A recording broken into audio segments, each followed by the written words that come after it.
Thank you. Thank you. Mr. Gilligan. Good morning, everyone. My name is James Gilligan. I served a 4-year and a 2-year contract honorably for the United States Marine Corps. While on active duty, I achieved the rank of corporal and was promoted in the Individual Ready Reserve to the rank of sergeant. I was deployed in Kuwait and later in the initial assault 5 years ago to Iraq for Operation Iraqi Freedom in 2003 with the 2nd Marine Division, 2nd Combat Engineer Battalion, H&S Company, CEB, Maine, and served as a member of the Nuclear Biological Chemical Reconnaissance Team for the Combat Engineer Battalion, Maine. Later in the same month of returning home, I deployed to United States Naval Base Guantanamo Bay, Cuba with 3-6 Weapons Company, CAT Platoon. I was assigned to the Joint Operations Center and later on the fence line. I have personally observed Camp X-Ray from the outside and later once inside. In 2004, I was deployed with the same unit to Afghanistan in support of Operation Enduring Freedom. I have testimony on all 3 deployments to be entered into the records. However, today, in the message of solidarity with IVAW, we're only going to talk about and speak about Iraq. I'm also a number of that 120 a week. I, in 2007, tried to take my life as well. I feel deep regret and remorse for what we've done in Iraq and on the global war on terror. This is my testimony. Kuwait and Iraq, 2003. The initial invasion was to be a mechanized breach, or a MICLIC. It's a tub of C4 on a high-tension rope with a detonation cord inside. It fires on a rocket over a minefield and is used in counter-landmine warfare to make a lane which trucks can drive through. We practiced this maneuver twice in Kuwait and never performed it. It was on the oral history review DSIT-AE-015 conducted January 14th of 1991, an interview between Major Dennis P. Levin of the 130th Military History Detachment and Major Walter Wilson, Junior S3, 1st Battalion, 504th Infantry. It was quoted right away. Major Levin: the primary focus of this interview is the training relative to the Iraqi strong point that was constructed on the Ali Range, and I am interested in what preparation you had before the training operation, and then if you could just kind of take me to the operation as it went. Major Wilson replied back with, the main preparation we did, other than issuing formal operations orders, was to rehearse it twice before we actually conducted the attack. And also we had about 2 officer professional development classes on the Iraqi strong point and what it consists of and how we would envision taking it down. This tactic was in the works prior to the invasion. 12 years later, we were issued the same warning orders, and instead of breaching under fire, we breached the country twice by road. The second time by UN security car through UN back to Kuwait and back onto the Iraqi roads. This was all due to the incompetence on the leaders of the convoy commander. I am sure without fail that we were the only unit in history to have ever invaded a country and invaded it all in 10 minutes twice.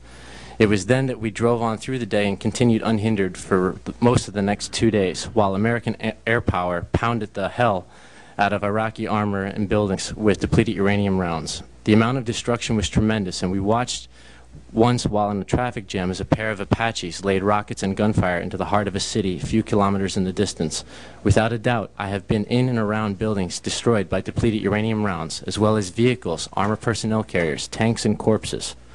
During the invasion, we were also exposed to severe sandstorms, which meant that we were breathing in sand for days, sand that more than likely contained depleted uranium.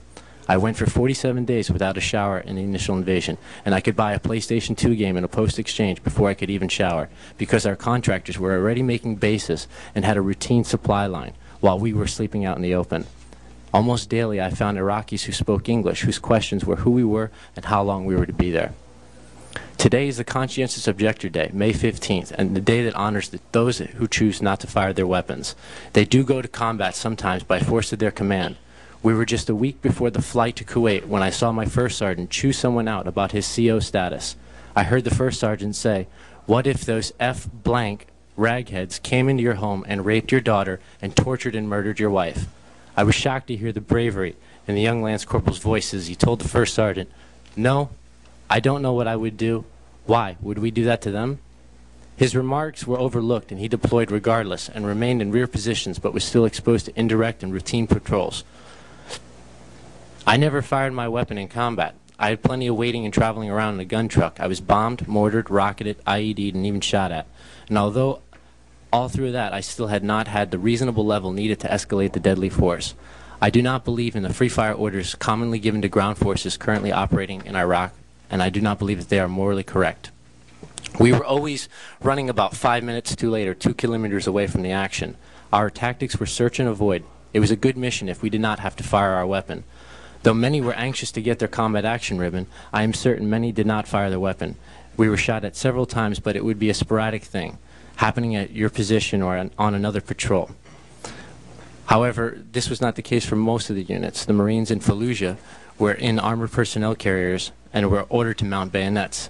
The destruction on civilian population level was atrocious. Saddam had pardoned many convicts and prisoners. We knew that if we were to get into a major civilian area, we would kill a lot of innocent people. During the initial ground invasion, a Key White volunteer from 2nd CEB was called by her forward deployed Marine, who told her a Marine had died while securing an airfield. She immediately called everyone on the Key Wives list, with the gossip calling everyone on the list, not confirming who or what unit, surely caused a lot of heartache for families and wives at home, while the Marine was from 1st CEB and not 2nd CEB. This misinformation is irresponsible of the senior leader who did not observe military operational security. One dark night on a road convoy north, I remember during the initial assault, my unit witnessed a U.S. military helicopter crash nearby where we had stopped for the night. When we could not be sure of signs of ejections or chutes, we had asked our leaders to go to the site. What would be a short foot patrol to help this U.S. pilot, we were told not to go and to stay put through the whole night. I had fire watch during the night and stayed awake through the rest of the night, but we never went. Destroying Iraqi property was such a pleasure for some, but for me one day it was orders. I was ordered to take Lance Corporal Jerome with me as security, and I received orders via inter-squad radio to destroy a civilian's pickup truck. I slashed as much as I could, and I kicked in the windshield for good measure. It was later with regret that I thought that this might have been this man's livelihood. The initial invasion was rampant. Nearly everyone had something, rugs, pens, pictures, you name it. Anything you could find that would fetch a price. Later I had to surrender to U.S. Customs officials, military liaison, my pins with Saddam's head on the design. They wanted them back because all uniform items were to be confiscated for the rebuilding and reconstituting of the Iraqi army. Meanwhile, we were running over guns and blowing up weapons caches. Slides. Those that didn't bought their souvenirs on the street, some of which were probably stolen. That's a picture of me as a tunnel rat in Afghanistan. Next slide. For some members of my unit, it was the Iraqi Atomic Energy Facility that was most profiting. It was there that I was told that members of my unit had breached a safe containing gold coins. I was not on that foot patrol, which took place deep within the compound. However, I was shown the coins later from fellow NCOs in my platoon.